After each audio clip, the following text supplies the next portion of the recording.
Bonjour, je m'appelle Frédéric Accary.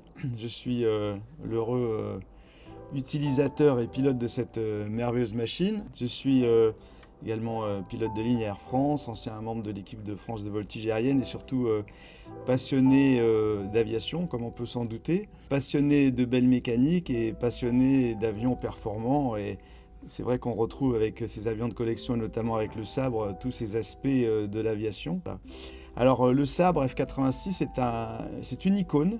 Cet avion a été fabriqué juste après la Deuxième Guerre mondiale. C'est le successeur chez North American du P-51 Mustang qui a été l'avion révolutionnaire qui a permis aux Alliés pendant la Deuxième Guerre mondiale de gagner et d'avoir la suprématie aérienne au-dessus de l'Allemagne. Après la guerre, à l'avènement des avions à réaction, North American, qui était une des plus belles et qui a été une des plus grandes et des plus belles compagnies d'aviation, a développé le sabre, qui était le premier jet et le premier avion à aile en flèche.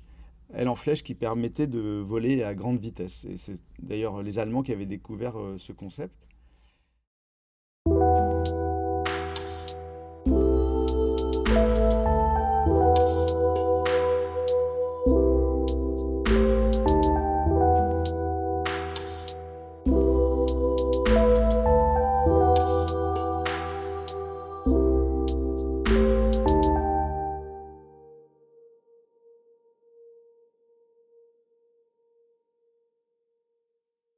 Donc l'acquisition de cet avion s'est faite du fait que on avait un P-51 Mustang, Moonbeam Maxwine, c'était un merveilleux avion, et je suis devenu ami avec son précédent propriétaire qui lui-même l'avait gardé 25 ans, avait fait plus de 2500 heures de vol dessus. Et donc quand on les achète, c'est un transfert de beaucoup de choses, c'est plus un héritage qu'un achat. Et donc quand j'ai acheté cet avion à Vladolenoc, il était très content que j'achète le Mustang.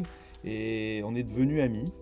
Et cette amitié a duré 5-6 ans jusqu'en juillet 2017 où malheureusement il s'est tué en Mustang aux États-Unis avec un autre avion. Et j'ai été contacté 2 mois après son décès par le fondateur de la Warbirds Heritage Foundation qui m'a demandé si éventuellement j'acceptais que cet avion, que le P-51 Moonbeam Maxwine retourne aux États-Unis en mémoire de Vladolenoc, son ancien propriétaire. Et donc j'ai accepté, puisqu'ils m'ont proposé, sachant que l'avion n'était pas à la vente, de me l'échanger contre autre chose. Et ils m'ont dit, écoute, voilà, si tu trouves quelque chose qui te plaît, tu nous le dis, on s'occupera de tout pour toi. Donc je suis allé voir le fondateur de la Warbirds Heritage Foundation qui m'a fait visiter tout leur musée. Et puis je suis tombé devant son propre F-86, parce qu'il a également un F-86.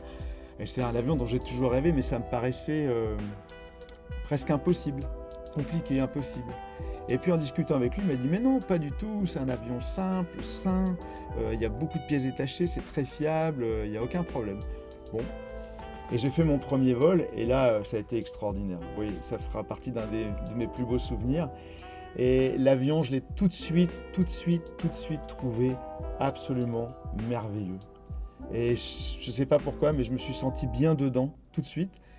Et à tel point que quand je me suis reposé, j'ai dit au mécano qui était là, vite, vous me refaites le plein, je suis reparti faire un vol, tellement je trouvais ça extraordinaire. Ensuite, 1 mois et demi de labeur pour remonter l'avion. Alors, chose pas facile parce que les containers où se trouvaient les outillages pour pouvoir remonter l'avion, eux-mêmes ont été bloqués 6 mois de plus aux États-Unis. Ce qui fait que on a appris à nos amis américains qui sont venus remonter l'avion, on leur a appris le système D à la française en trouvant des solutions adaptées alors qu'on n'avait pas l'outillage. Donc ça a été un grand moment fatigant, éprouvant physiquement et psychologiquement, mais quand même énormément de bonheur à la fin quand on a fait tourner le réacteur pour la première fois.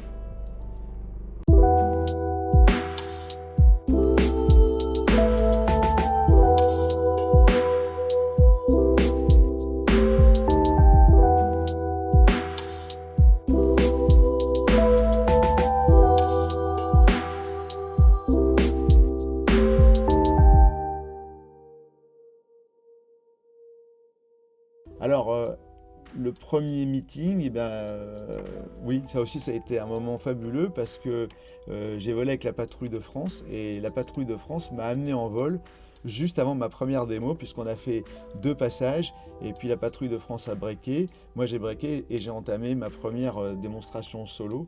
Donc j'ai été porté en vol par la patrouille de France, et ça aussi c'était un grand moment et un grand et un beau message.